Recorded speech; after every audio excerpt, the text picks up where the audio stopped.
now, marking 45 years since China and the US established full diplomatic relations. And Victor Gao is patiently waiting for us to take a closer look at this incredible year where we're marking this anniversary. So he's a professor at Soochow University. Thank you very much, Victor, for joining us this evening. Now, Wang Yi said China-US relations need to avoid hidden reefs and dangerous shoals. What are these reefs and shoals the foreign minister is referring to? I think the Chinese foreign minister refers to the dangers, the risks, and the perils involved in China-US relations. And these problems do not get initiated by the Chinese side. I think it is true that Washington is worried about two things. One is they worry about the Chinese economy will eventually overtake that of the United States, and then they worry about China imposing its version of the truth, political system, ideology onto the United States. Now, these worries are real worries in Washington. As far as I'm concerned, I've traveled to Washington 4 times over the past 12 months. However, on the Chinese side, we see the United States as a very important country. We are very eager to deal with the United States as an equal. We want to develop a win-win situation between China and the United States. And there is no one in China who wants to view the United States as a competitor, as an adversary, as a rival, or as an enemy. So I think these inherent perils and dangers and risks are real and need to be overcome rather than to be allowed to develop further. Because otherwise, China-US relations will be under moral threat.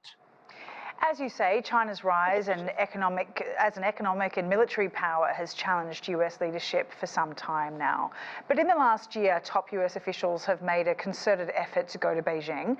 Have these efforts proven fruitful or at the very least worthwhile, do you think? Well, first of all, you may still remember that when China and US relations are better, there were more than 100 different channels of communication between China and the United States. And when the economic and strategic dialogue was happening, almost all the cabinet members of the United States will be in Beijing for half a year for the first session. And then the Chinese counterparts will be in Washington for the dialogue. Now it has dwindled to a trickle.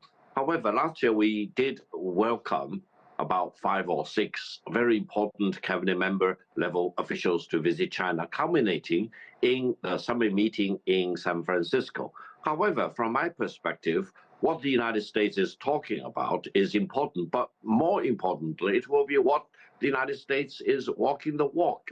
And there is a real concern that the United States is backtracking on what it agreed in San Francisco, and it is high time for both China and the United States to really pick up steam to make sure that whatever that was discussed in San Francisco will be done. And throughout 2024, when you have the presidential election, China-US relations will not be pushed off the guardrail. And there are 2 key elections this year, the first of which, of course, are the elections in Taiwan. If the ruling party is re-elected, what would that mean for US-China ties, do you think? First of all, the local leadership election in Taiwan will be a very important political event in Taiwan. However, allow me to emphasize several points. One is that the local leadership election in Taiwan will not eventually decide or dictate the fate involving Taiwan. Secondly, it will not dictate the fate of the cross-strait relations, because there is only one China and Taiwan is part of China. This is universally being acknowledged, including the United States. And the separatists in Taiwan will never be able to achieve the so-called Taiwan independence. And I hope great countries like the United States will not play with fire to assist the separatist movement in Taiwan, because it will be a violation of one principle between China and the United States. On the Chinese side, we want to promote peaceful reunification, and any kind of promotion of separatism will be anti-peace, anti-prosperity, and anti-development for the compatriots in Taiwan. And the US election, of course, coming up later in the year, what would be the best outcome as far as Beijing's concerned? Well, my concern is that throughout the presidential election, which will start very soon in the United States, China bashing will be more and more ferocious, and this is very dangerous. However, I just hope whoever who will win the presidential election in November and whoever who will walk into White House on January the 20th, 2025, will see the real responsibilities on his or her shoulder and really care about China-U.S. relations. After all, China-U.S. relations over the past several decades have completely transformed mankind and transformed the world. And the United States and China can be better partners going forward. We have so many things to do in each of our countries, and we have so many shared responsibilities for the world, for mankind. We cannot allow the relationship to deteriorate out of control. We have to make sure that China and the United States remain good partners with each other. We live and let live, and the inevitable peace, as I've been calling for, will prevail in China-U.S. relations.